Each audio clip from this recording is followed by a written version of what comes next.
Margaret Chen wiped down the counter for what felt like the 100th time that night. The old clock on the wall showed 1:45 a.m., and outside her small diner, the world had turned into a frozen nightmare. Snow was coming down so hard she could barely see the streetlight across the road. The wind howled like a wild animal, rattling the windows and making the whole building shake.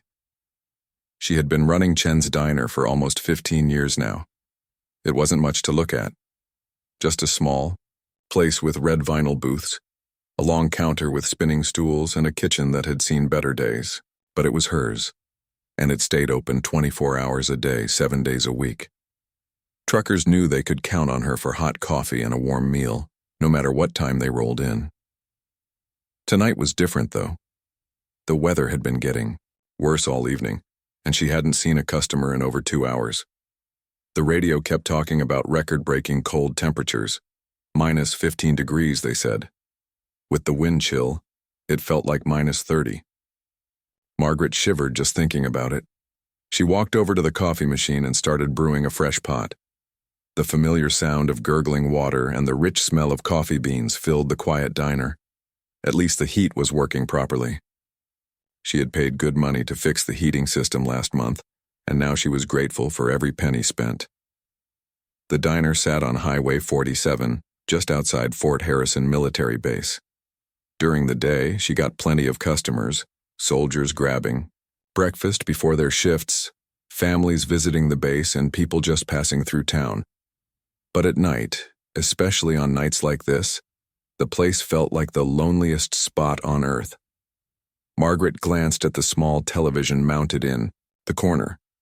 The weather report was still showing that angry red blob covering their entire region.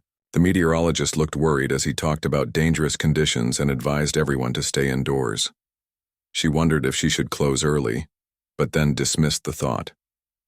Someone might need help on a night like this. She was arranging some pie slices in the display case when she heard it, the sound of an engine struggling against the storm. At first she thought it might be a trucker fighting to keep his rig on the road, but as the sound got closer, she realized it was something bigger, heavier. Margaret looked up from her work and peered through the frost-covered window. Through the swirling snow, she could make out the dark shape of a large vehicle crawling along the highway. It was moving slowly, too slowly, like it was having trouble staying on the road. The engine noise grew louder, more strained. Whatever was out there was clearly struggling. Margaret moved closer to the window, wiping away the condensation with her apron. The vehicle was getting closer now, and she could see it was some kind of military truck. The headlights cut through the snow like weak flashlights, barely illuminating the road ahead. Suddenly, the engine made a horrible grinding sound, followed by a series of loud pops.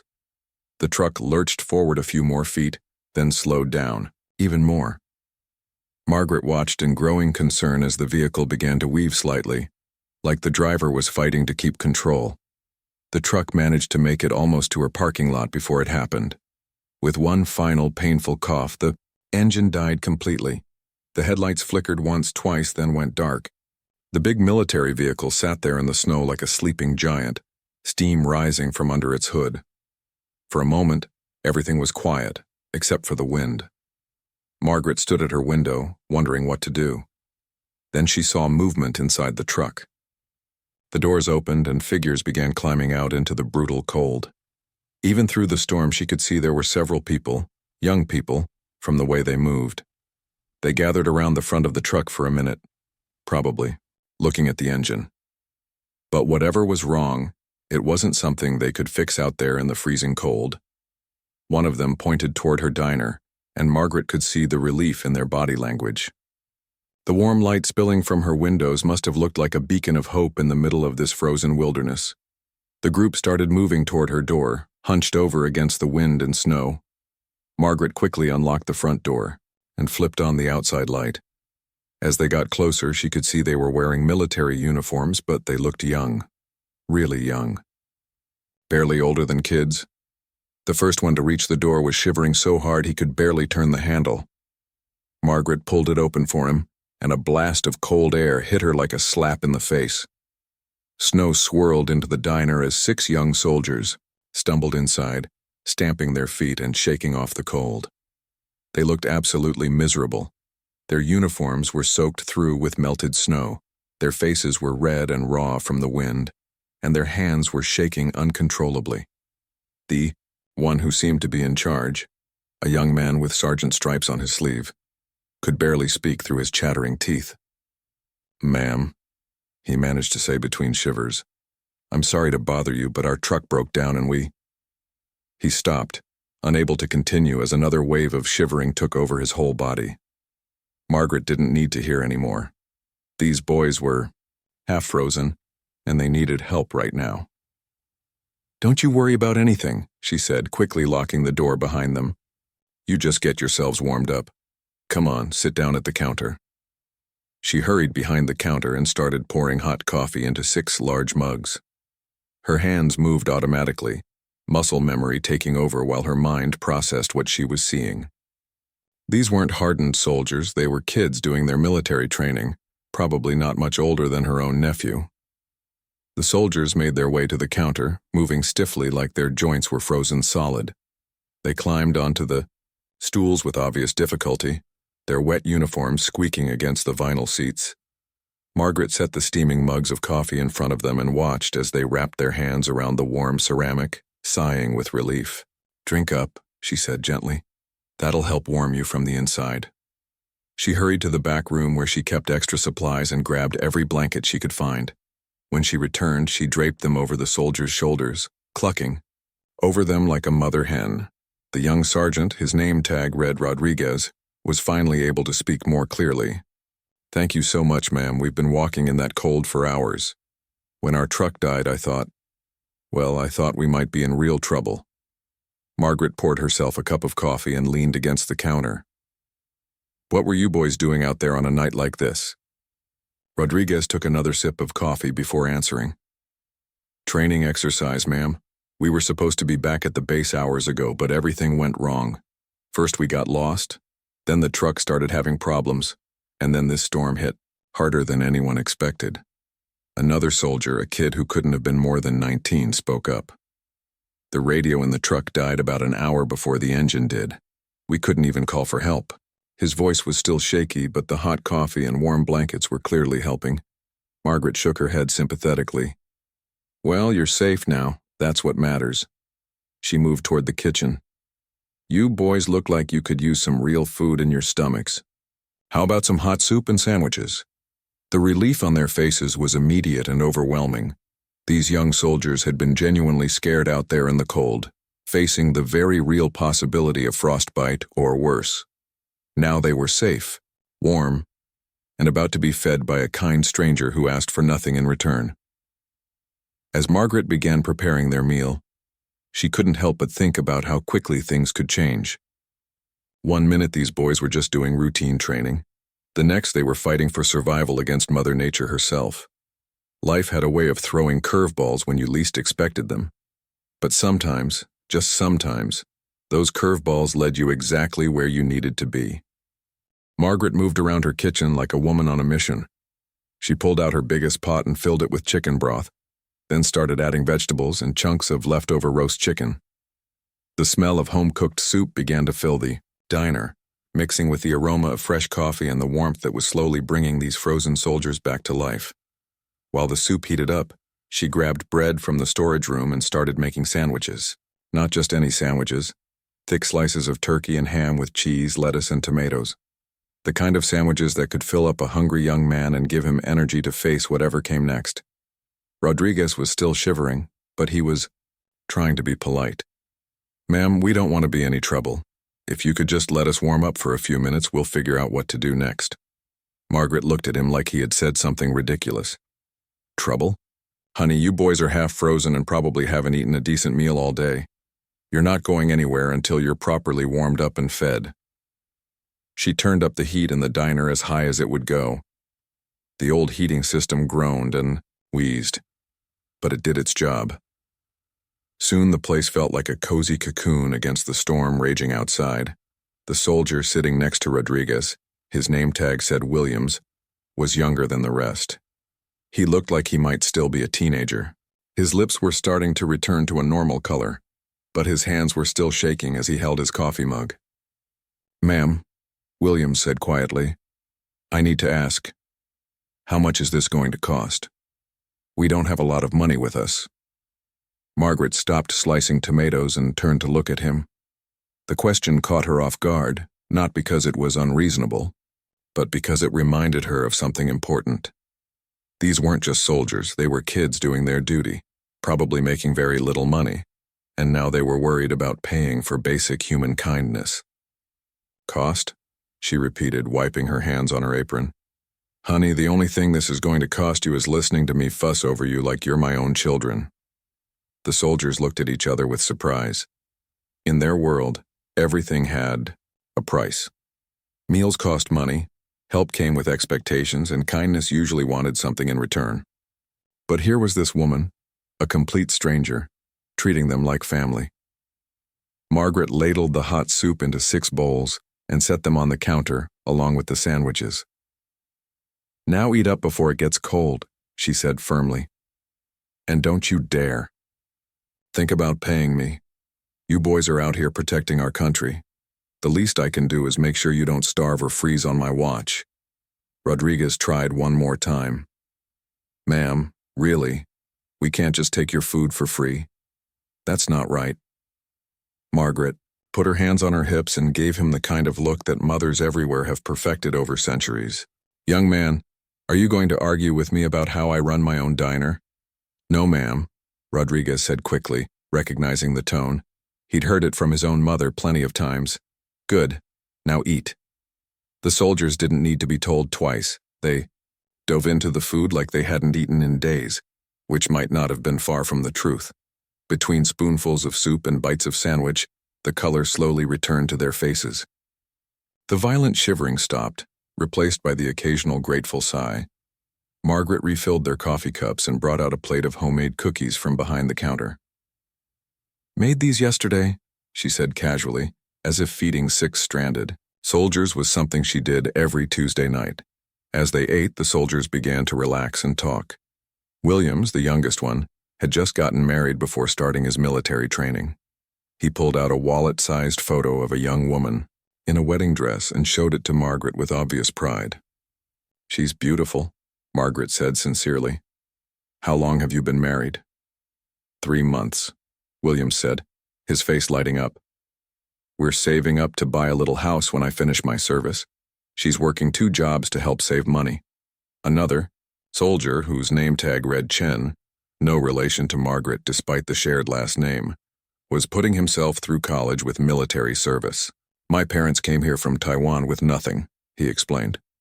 "They worked in restaurants for 20 years to give me opportunities they never had. Now I'm going to be the first person in my family to graduate from university."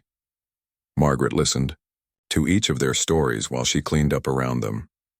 There was Jackson, who had grown up on a farm and joined the military to see more of the world. Thompson, whose older brother had been killed in combat 2 years earlier, and who wore his brother's dog tags along with his own. And Martinez, who was sending half his military pay home to help support his disabled mother. These weren't just soldiers to Margaret anymore. They were somebody's sons, somebody's husbands, somebody's hope for the future. And right now, they were her responsibility. "How long have you been out there in the cold?" she asked. "About 4 hours," Rodriguez answered. "Maybe more. We lost track of time when we were trying to find our way back to the road." Margaret shook her head. 4 hours in weather like this? You boys are lucky you found this place when you did. Frostbite can set in fast when it's this cold." She went to her supply closet and brought out more blankets along with some dry towels. "Your clothes are soaked through. There's a restroom in the back where you can dry off a bit. And don't worry about getting the towels wet. I've got plenty." The kindness was overwhelming. These young men had been trained to be tough, to handle difficult situations, to never show weakness. But here in this warm diner with this motherly woman taking care of them like they were her own children, several of them had to blink back tears. Rodriguez cleared his throat. "Ma'am, I need you to know, what you're doing for us tonight, it means more than you could possibly understand. We were really scared out there. I thought we might not make it back to base." Margaret poured herself a cup of coffee and sat down across from them. You know what? I have a nephew about your age. He's in college right now, and every time he comes to visit, I worry about him driving late at night or getting caught in bad weather. Tonight, when I saw you boys stumbling through that door, all I could think about was how I'd want someone to take care of him if he was in trouble. She paused, looking at each of their faces. Besides, this is what neighbors do for each other. We look out for one another. You boys are serving our country, which means you're part of our community, whether you're from around here or not.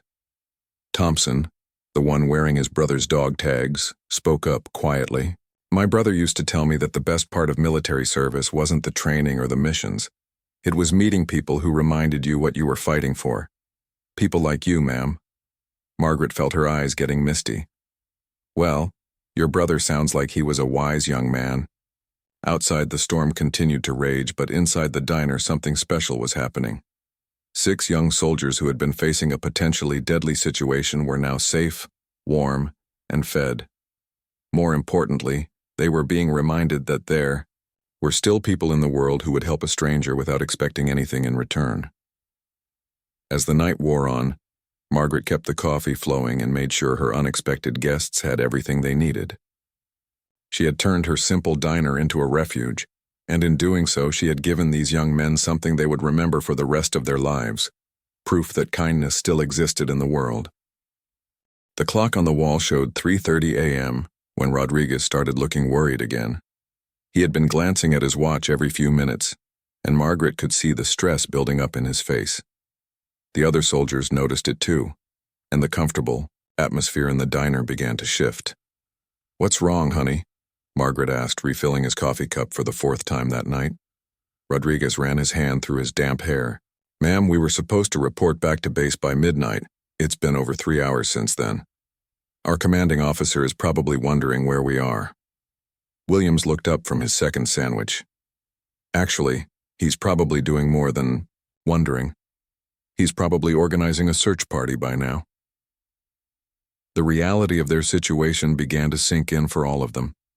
They weren't just 6 guys having a late-night snack at a diner. They were missing soldiers during a dangerous training exercise, and somewhere back at Fort Harrison, people were likely getting very worried. Chen put down his soup spoon. "The sergeant is right. Colonel Blake doesn't mess around when it comes to missing personnel, especially not in weather like this." Margaret looked around at their faces, seeing the growing anxiety. "Well then, we need to let them know you're safe. Do any of you have a phone that works?" Rodriguez shook his head. "Our phones died hours ago from the cold. And like I mentioned earlier, the radio in the truck went out before the engine did." Margaret pointed to the old landline phone hanging on the wall near the cash register. "What about that? It's been working fine all night." The soldiers exchanged glances. It seemed almost too simple after everything they'd been through. But Rodriguez nodded. "That might work. Do you mind if I try calling the base?" "Of course not," Margaret said, walking over to the phone. "Do you know the number?" Rodriguez recited the base's main number from memory, and Margaret dialed it for him. The phone rang several times before someone answered. Even from across the diner, the other soldiers could hear that whoever picked up sounded wide awake and stressed. "Fort Harrison Command Center. This is Corporal Davis." Rodriguez cleared his throat. "Corporal, this is Sergeant Rodriguez from training. Unit 7. I need to report our status." There was a moment of silence on the other end, followed by what sounded like the corporal nearly dropping the phone. "Rodriguez? Sergeant Rodriguez? Hold on, don't hang up. I need to get Colonel Blake. Immediately." Margaret watched as Rodriguez's face went pale. Being told that the colonel needed to be contacted immediately was never a good sign in the military. "Is everything okay?" she whispered. Rodriguez covered the phone with his hand. "I think we're in bigger trouble than I thought." Within minutes, a different voice came on the line, deeper, more authoritative, and clearly not happy. "Rodriguez, this is Colonel Blake. Where the hell are you?" Even Margaret could hear the colonel's voice from where she stood, and she could tell this was a man who was used to being obeyed without question. "Sir, we're at Chen's Diner on Highway 47, about 3 miles from the main gate. Our transport broke down and we've been here for about an hour warming up." "Chen's Diner?" the colonel repeated. The little place that stays open all night? Yes, sir. That's the one. There was a pause, and Margaret could hear papers rustling and voices talking in the background. The colonel came back on the line, and his tone had changed from angry to relieved. Rodriguez, I need you to listen to me very carefully. We have had teams searching for you for the past 2 hours. The weather service is calling this storm potentially deadly. Do you and your men need immediate medical attention? Rodriguez looked around at his fellow soldiers, who were all listening intently to his side of the conversation. They looked tired and cold, but they were clearly recovering well thanks to Margaret's care. No, sir. We're all accounted for and in good condition. The owner of the diner has been taking excellent care of us. Margaret felt a warm glow at his words, but she was more focused on what the colonel might say next. Good. Now I need to know. Can you stay where you are until morning? The roads are completely impassable right now. We've got plows working on the main highways, but some of the smaller roads won't be clear until after sunrise. Rodriguez covered the phone again and looked at Margaret. Ma'am, I hate to ask this, but would it be possible for us to stay here until morning? The colonel says the roads are too dangerous for a rescue vehicle right now. Margaret didn't hesitate, for even a second. Of course you can stay. I've got some cots in the back room that I use when I work double shifts. You boys can get some real rest. Rodriguez relayed this information to the colonel, who asked to speak with Margaret directly. She took the phone with slightly nervous hands. Ma'am, this is Colonel Blake. I understand you've been helping my soldiers. Yes, sir, I have. They needed warming up and feeding, so that's what I did. The colonel's voice softened considerably. Ma'am, what you've done tonight may have saved lives. These men were exposed to deadly conditions for hours. I want you to know that the United States Army will not forget this kindness. Margaret felt embarrassed by the praise. Colonel, I just did what anyone would do. These boys needed help. Ma'am, with all due respect, not everyone would have done what you did. Most people would have been scared to let 6 strangers into their business in the middle of the night during a storm. Margaret looked over at the soldiers who were all watching her with expressions of gratitude and respect. Well, they're not strangers anymore. They're just kids doing their duty, and now they're my responsibility until morning. The colonel chuckled, the first hint of humor Margaret had heard from him. I can tell my men are in good hands. Ma'am, when the storm clears, I'd like to personally thank you for what you've done tonight. Would that be acceptable? That's very kind of you, Colonel, but it's really not necessary. I believe it is necessary, ma'am. Very necessary. Before hanging up, Colonel Blake spoke with Rodriguez one more time, giving him instructions to check in every 2 hours and to call immediately if anyone developed any signs of frostbite or other cold-related injuries. When Margaret hung up the phone, the atmosphere in the diner had changed again. The soldiers looked relieved that their commanding officer knew where they were, but they also seemed amazed by how the conversation had gone. I've never heard the colonel talk to anyone like that, Thompson said quietly. He was actually nice. Chen nodded in agreement. And did you hear what he said about personally thanking her? Colonel Blake doesn't do personal visits for just anything. Margaret waved off their comments. All that matters is that your people know you're safe. Now let me show you where those cots are. You boys need some proper rest. She led them to a small room behind the kitchen that she used for storage and office work. There were indeed several folding cots stacked against one wall, along with more blankets and pillows. I know it can't come close to your military bunks, she said as they set up the cots, but it's warm and dry. Rodriguez shook his head. Ma'am, after what we've been through tonight, these look like luxury hotel beds. As the soldiers settled in for what remained of the night, Margaret returned to the main diner to clean up and prepare for the morning shift. She had a feeling that tomorrow was going to be a very different day than usual. Outside, the storm continued to rage, but inside her small diner, 6 young soldiers were safe, warm, and grateful. And somewhere back at Fort Harrison, a colonel was making plans to properly thank the woman who had opened her door to his men when they needed it most. Margaret smiled as she wiped down the counter one more time. Sometimes the most important things in life happened when you least expected them. Margaret woke up at 6:30 a.m. to the sound of her coffee machine automatically brewing the morning batch. She had managed to get about 2 hours of sleep on the small couch in her office, but she felt surprisingly alert. The storm had finally passed, leaving behind an eerily quiet world covered in pristine white snow. She walked quietly through the diner, checking on her sleeping guests. The 6 soldiers were still fast asleep on their cots, wrapped in her extra blankets like oversized children. Rodriguez was snoring softly, and Williams had somehow managed to curl up in a ball despite being on a narrow military cot. They looked peaceful and safe, completely different from the half-frozen young men who had stumbled through her door just hours earlier. Margaret started her usual morning routine, turning on all the lights, checking the coffee supplies, and preparing for what she expected would be a slow day due to the weather. Most of her regular customers probably wouldn't venture out until the roads were properly cleared. At exactly 7 a.m., she decided to step outside to assess the damage from the storm. She grabbed her heavy coat and boots, unlocked the front door, and stepped out into the crisp morning air. The snow crunched under her feet as she made her way toward the broken-down military truck, which was now completely buried under a thick blanket of white. But as Margaret turned to look back at her diner, she froze in complete shock. Her mouth fell open, and for a moment she wondered if she was still dreaming. Her entire street had been transformed overnight into something that looked like a military parade ground.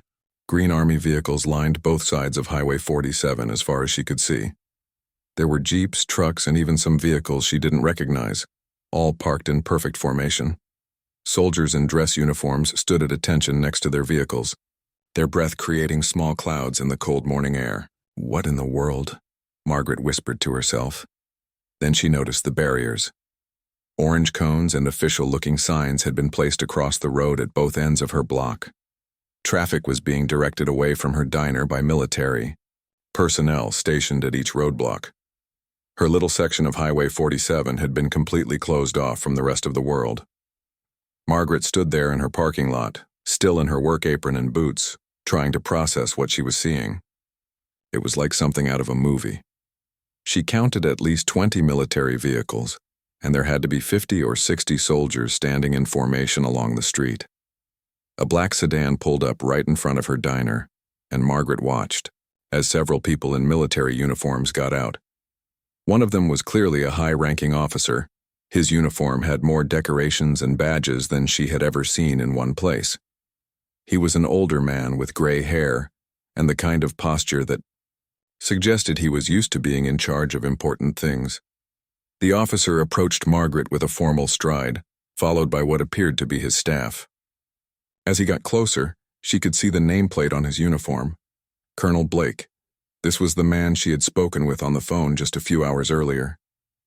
"Ma'am," Colonel Blake said, stopping directly in front of her and giving her a respectful nod. "I'm Colonel Blake from Fort Harrison. I believe we spoke earlier this morning." Margaret nodded, still too stunned to form complete sentences. "Yes, sir, but What is all this?" The colonel gestured toward the impressive display of military personnel and equipment surrounding them. "Ma'am, this is the United States Army's way of saying thank you." Before Margaret could respond, she heard the front door of her diner open behind her. The 6 soldiers she had helped emerged, looking just as shocked as she felt. They had obviously been awakened by the sound of all the activity outside. Rodriguez stepped forward and immediately snapped to attention when he saw Colonel Blake. "Sir." "At ease, Sergeant," the colonel said. "You and your men have been through quite an ordeal." "Yes, sir, but we're all fine, thanks to Mrs. Chen here," Rodriguez replied, glancing gratefully at Margaret. Colonel Blake turned his attention back to Margaret. "Ma'am, when Sergeant Rodriguez called last night and told me what you had done for my soldiers, I knew immediately that this was something special. These men were in genuine danger out there in that storm. Without your help, we could have been dealing with a very different situation this morning." Margaret finally found her voice. "Colonel, I appreciate the gesture, but this really wasn't necessary. I just did what anyone would do." The colonel shook his head firmly. "Ma'am, with all due respect, that's not true. Most people would have been afraid to open their doors to 6 strangers in the middle of the night during a blizzard. Most people would have worried about their own safety first. But you didn't hesitate to help soldiers in need." He paused and looked around at the impressive display of military might surrounding them. When I realized what you had done, I called in every favor I had to organize this response. I wanted to make sure you understood that the United States Army doesn't take kindness like yours for granted. Margaret noticed that other people were starting to arrive. A news van pulled up at the far end of the street, and she could see reporters setting up cameras and equipment.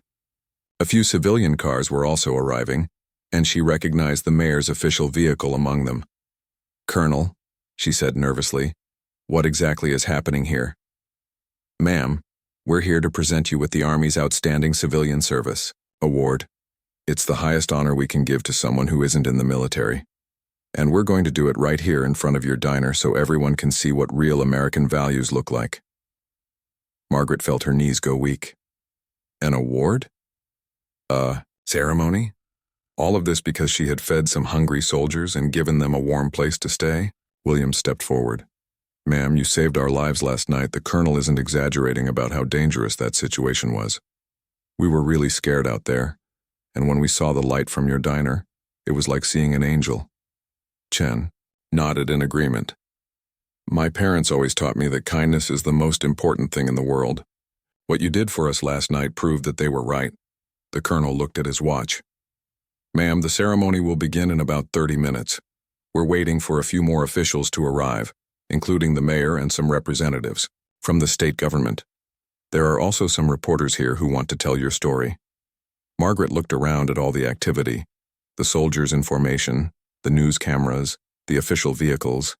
It was overwhelming, but it was also incredibly moving. All of this was happening because she had refused to let 6 young men pay for soup and sandwiches. "I don't know what to say," she admitted. Colonel Blake smiled, the first time Margaret had seen him look anything other than serious. "Ma'am, you don't have to say anything special. You've already said everything that needed to be said through your actions." Rodriguez approached Margaret and handed her something. It was a folded piece of paper. "Ma'am, we all wrote this for you last night after you went to sleep. We wanted you to know how much what you did meant to us." Margaret unfolded the paper and saw a handwritten letter signed by all 6 soldiers. Her eyes filled with tears as she read their words of gratitude and respect.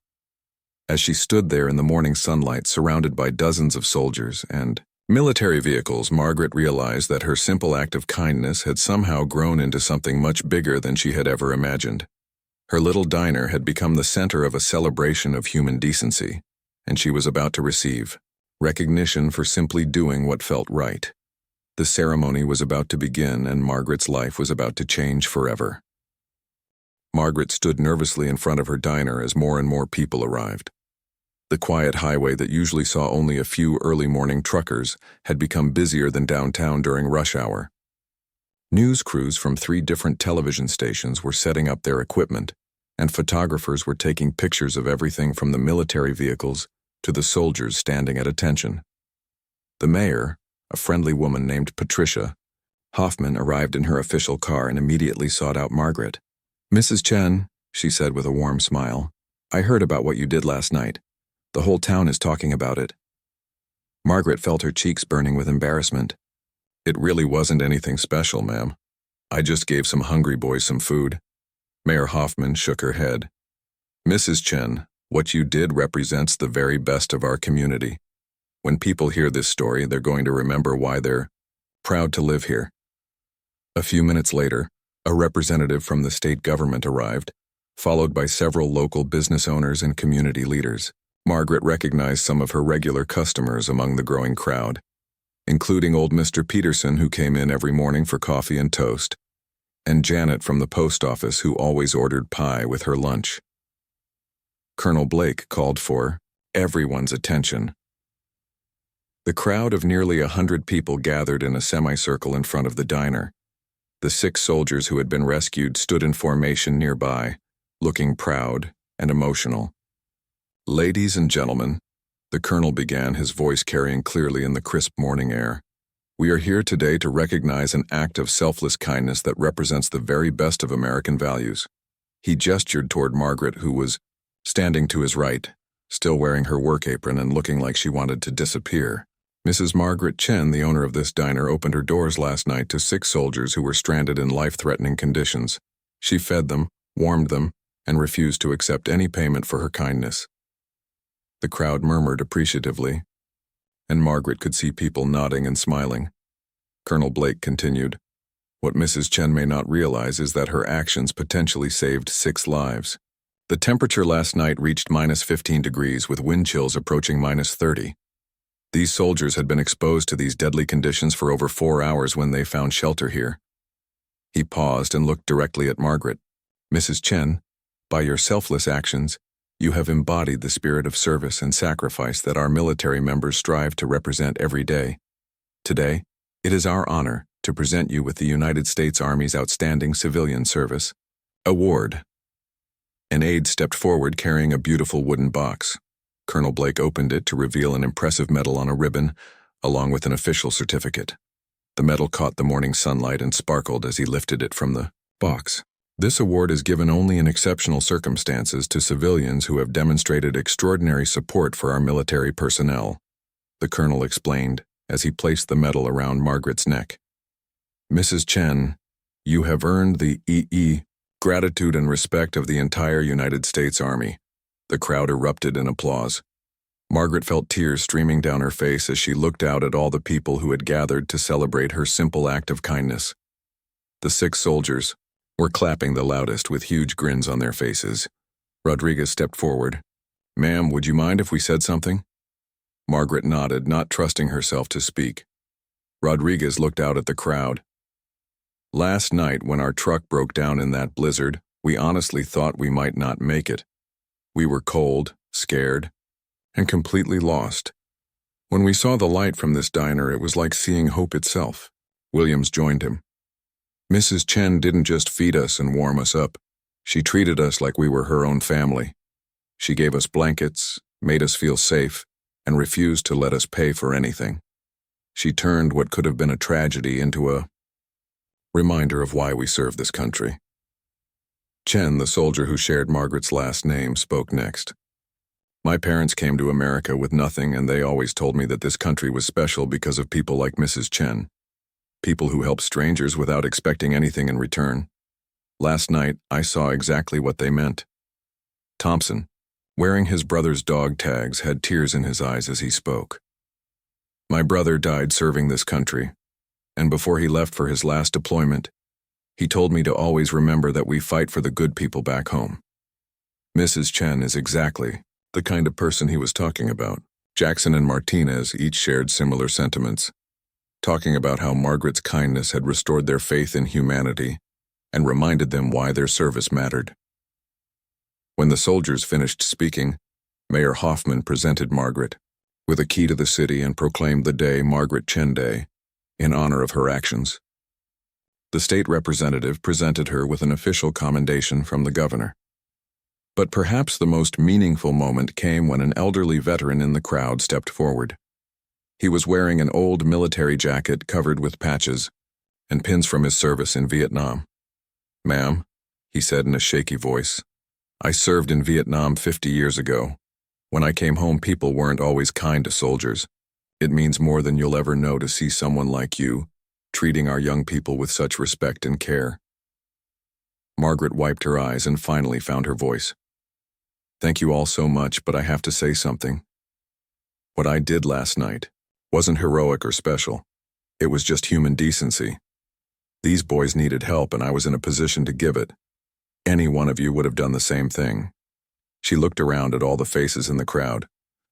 "But if this story teaches us anything, I hope it's that we should all look out for each other.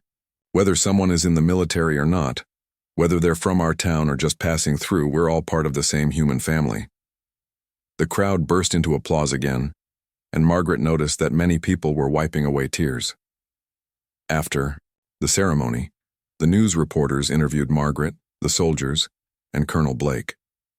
The story was broadcast on local television that evening and picked up by national news networks within days. Margaret's simple act of kindness became a symbol of American hospitality and community spirit. In the weeks that followed, Margaret's Diner became famous. People drove from hundreds of miles away just to eat at the place where 6 soldiers had been saved by kindness. She received thousands of letters from military families, veterans, and ordinary citizens who were inspired by her story. Margaret used the attention to establish a tradition at her diner. She put up a sign that read, "Active military personnel eat free during emergencies," and kept a special fund to help any service members who might find themselves in difficult situations. 3 years later, Rodriguez returned to the diner as a newly commissioned officer. Bringing his wife and newborn daughter, Williams came back with his young family. Chen returned after graduating from college with his engineering degree. One by one, all 6 soldiers made pilgrimages back to the place where a stranger's kindness had changed their lives. They brought their children to meet the woman who had shown them that goodness still existed in the world. Margaret's diner wall became covered with photos, letters, and mementos from military families who considered her part of their extended family. But perhaps the most lasting legacy of that snowy night was how it changed the entire community. People in the area became known for their willingness to help strangers, and Margaret's example inspired countless other acts of kindness that rippled outward like circles in a pond. Years later, when people asked Margaret about that famous night, she would always say the same thing. "I just made some soup and sandwiches." The real heroes were those 6 brave young men who were out there serving our country. I was just lucky enough to be in the right place at the right time to help. But everyone who knew the story understood the truth. Sometimes the most powerful acts of heroism come not from grand gestures, but from simple human kindness offered without expectation of reward. Margaret Chen had proven that on one cold winter night, and her community would never forget it.